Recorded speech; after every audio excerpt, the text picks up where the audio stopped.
Hello and welcome back to my vlog. I've been wanting to get back to the Bastiat, Sophisms of the Protectionist, but I've actually had some requests for more of Grandpa. So after this one, I'll probably do a hiatus on Grandpa and do some more of his stuff later. This is one that I think you might enjoy. I don't know. It's called the Buggy Whip. A buggy whip was a mark of distinction when I was a kid. It was a sign of your economic status. If you carried an ordinary plain black buggy whip, you were poor. If your buggy whip had a fancy tassel and some decorations, you belonged to the middle class. If the handle of your whip was inlaid with pearl, and if it had a highly decorated stem and long complicated tassel, you were wealthy, or else you were a four-flusher. If you sported a broken buggy whip, you had no business driving a horse and buggy, and should have been in the poorhouse. It was possible to spend anywhere from a quarter to several dollars for a buggy whip. The cheap ones often broke the first time you gave old Dobbin a good whack over the rump to make him speed up a little. If you controlled your temper and used it more carefully, you could make it last until it faded a sickly brown color.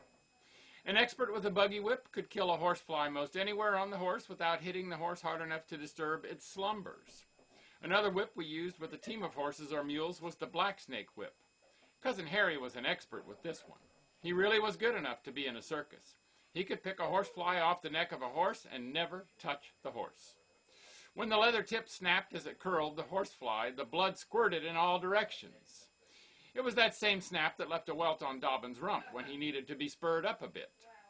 Broken buggy whips were one of the chief sources of behind-the-barn smoking for the kids back in those days. Next to corn silk, they were in great demand. Sometimes in the dark, it was hard to remove all the varnish that held the webbing to the whip. Burning varnish did not add anything to the flavor of the smoke. In fact, it often caused a lot of pale faces and upset stomachs.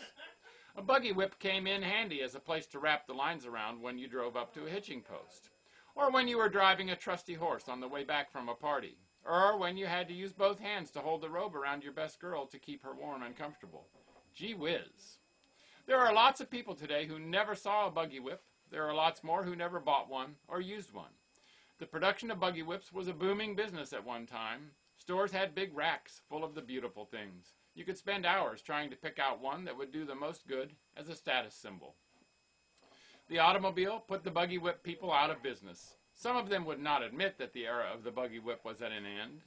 They tried to put off the evil day by dolling up all their whips with fancier decorations. But it was a lost cause.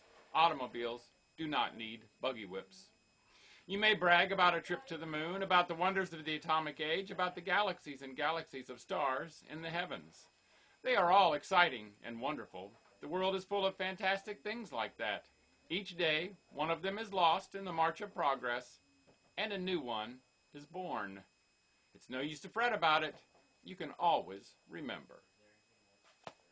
And you should remember to make it a great day. And bye for now.